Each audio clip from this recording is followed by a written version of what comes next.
Hello guys, today we are going to discuss about lease rental contracts in Maximo. So as you know, the lease rental contracts can be used for the rotating items or tools if those have to be used for a specific period of time and have to return to the vendor. So let's go to the contract module, left side navigation panel, where we have the contracts module. From there, we will open the lease rental contracts application. So we are going to make a new record. So click on the new lease rental contract icon, new icon, and we will have this LR 1046, and we are going to have the contract for the pump, and this contract is going to be for the 1 year. So click give the next year's date, and this renewal date will be the 1 month prior to the end date, so July 2022, and select as 7th July 2022, and we will choose the vendor as ATI, and by default the information comes from the companies. Other fields in the vendor section are auto updated. So here under the cost sections, so we are going to have this contract for the 12 months, and the number of payments we are going to have 4 times, and the on the failed payment period, so we are going to schedule the payments. So for every 90 days we have planned to payment the vendor for this lease contract. So do 90 days and give the time. During the day duration you can select 1 p.m. and give OK for this, and now you can save this record, and you can just observe this lease rate factor has been calculated based on the value of the terms in months divided by the number of payments. So that has been calculated, and this total cost will be the value of the total sum of the contact line cost. So we will save this record now. Go to the tab properties, and you can see a PO required and a payment schedule. These are by default will be read only, so we cannot do any changes to that. And this contract is going to have the warranty extended to laser, so this warranty has to be done by the laser by the tenant. So it is going to be for the 12 months, so warranty duration is 12, and select the term unit as month, and notify the contact. So notify the contact. So for this for the any notification for the move or on configure on casualty, so days to notify on 30 days. So notify contact for this contract is around, and we are going to have the vendor notification period, which is 90 days. So vendor has to inform us 90 days before terminating this contract, and we have to inform the vendor 30 days before the terminating the contract with the vendor. So customer notification period will be the 30 days. Now save this record, and under the terms and conditions for this we are going to have the same terms which comes by default from the terms and conditions application, that is a library which contains all the terms, and we are going to have another term here. So that purchase terms is indemnity, so that one more term we are going to have in this contract. Select that term and click OK and save the record. So under the contract lines, now we are going to have the pump P896 at the last one, which has a last price of 5,000. We are going to buy that one with the same price of 5,000, and we will have the lease and value as 1,000 for 1,000 USD, and save this record. And now once we have this information, to approve this lease rental contract we must authorize the site. So on the more actions, Select action option is authorized sites, and select the site as Bedford and give OK and give OK. And once you have this, now you can approve this lease rental contract. New status is approved. Give OK. So status has been changed for this contract as a APPR. Now once you have the approved contract, just make note of this contract, and we are going to associate the asset for this. So how we are going to do it now, we are going to see. So let's see, on the left side, find navigation field, type purchase order. So you can see here purchase order application. We will go to the purchase orders application, and we will make a new purchase order LR 1108, and this is also for the pump contract.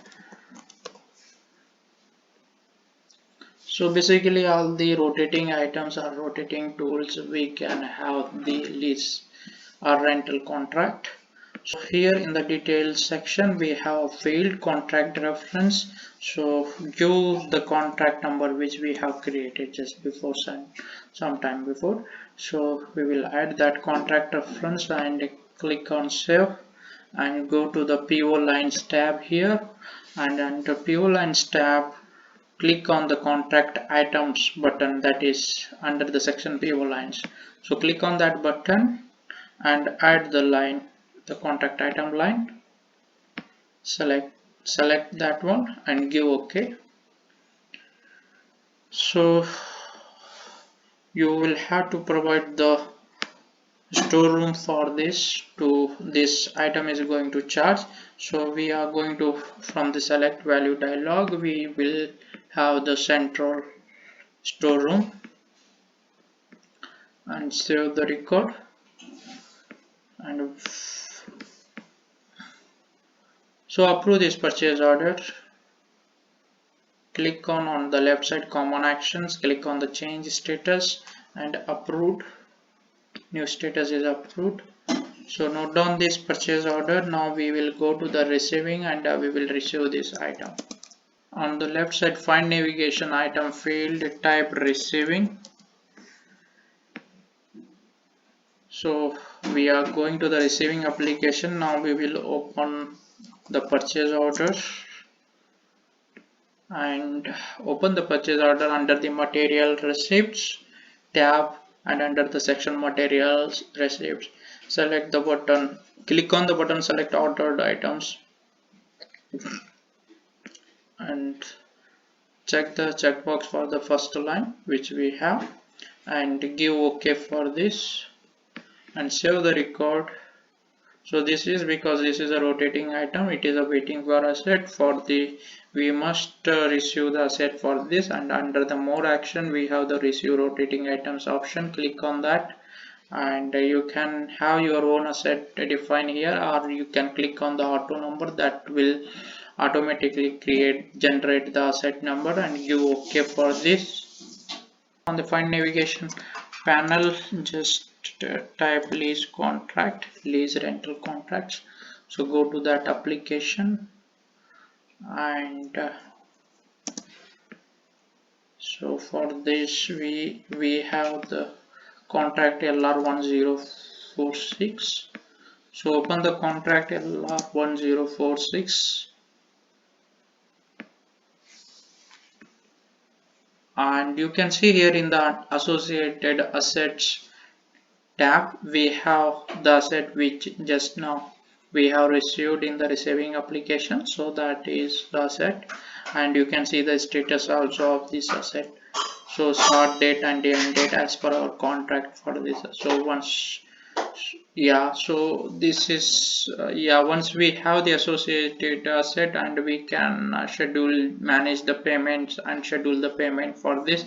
Under the more actions, click on manage payments and click on new row in the payments tab in the payment schedule dialog, and here you can give the start date for this, and we will have the start date 9th August, and we are going to have the GL debit account for this 662,000 the maintenance, and the segment activity we are going to have the 300, and resource is for the lease.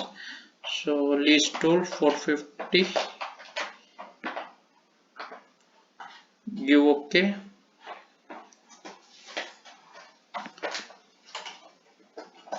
You can close the details, and here on the select assets, click on select asset button in the schedule line section and choose the asset which we have received and give OK. So this will give the information of the periodic payment, how much payment we have to do. And once you have done this, you can click on the generate payment now.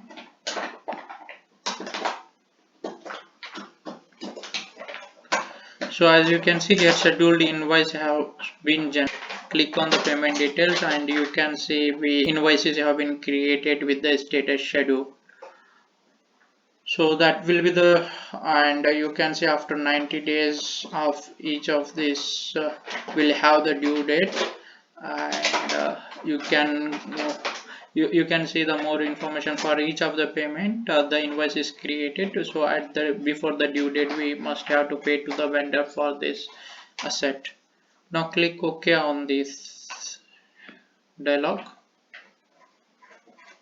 And this lease rental contract can be ended, or you can purchase the asset once the contract is over, or yeah, there is an option to extend it. Also you can return this asset. So by under the more actions, end lease and return asset, and here you can provide the details and you can select the asset which you want to return. That way you can return the asset. Also you can purchase the asset. This will take to the window from where you can create a PO or invoice. So you can follow the normal purchasing process for purchasing the asset. So this is all about today's session. Hope you have understood lease rental contract, how we can make use of this application in Maximo. Thank you. Thanks for watching. Please subscribe my channel, and we will have more learning videos in our upcoming sessions. Thank you.